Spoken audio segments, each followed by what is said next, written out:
என்னங்க நான் வெளிய கொஞ்சம் போயிட்டு வரேன். நீங்க இந்த வத்த குழம்ப கொஞ்சம் பாத்துக்கிடுங்க. நல்லா வத்த வச்சிராதீங்க. நான் இப்ப வந்துருவேன். அங்க எங்கேயும் பறக்க பார்த்துட்டு இருக்காங்க.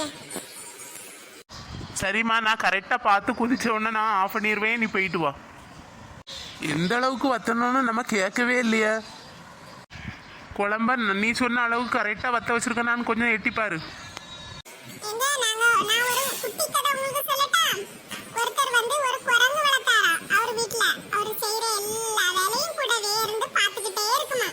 எல்லா வேலையும் செய்யுமா அதுவும். அப்படியா? ஆமாங்க. ஒரு நாள் அவங்க முதலாளிக்கு வீட்டுக்கு ஊருக்கு போக வேண்டியது இருந்துச்சா. அதனால அந்த குரங்கிட்ட சொன்னாரா, செடியெல்லாம் நான் வரதுக்கு முன்னாடி காஞ்சி போயிரும். பெரிய செடி, பெரிய வேருள்ள செடிக்கு நீ நிறைய தண்ணி ஊத்து, சின்ன வேருள்ள செடிக்கு கொஞ்சம் குறைச்சி தண்ணி ஊத்துனா போதும்னு சொல்லிச்சான். அந்த குரங்கும் என்ன சொல்லிச்சு? அந்த குரங்கு எல்லாம் தெரிஞ்சது மாதிரி தலைய பூம் பூம்னு ஆட்டுச்சான். அந்தால முதலாளியும் கிளம்பி அவரு ஊருக்கு போயிட்டாராம். வந்து பார்க்கும்போது அந்த குரங்கு என்ன பண்ணி வச்சிருந்து தெரியுமா? என்ன பண்ணி வச்சு எல்லா செடிகளுக்கும் தண்ணி ஊத்தி இருந்தா?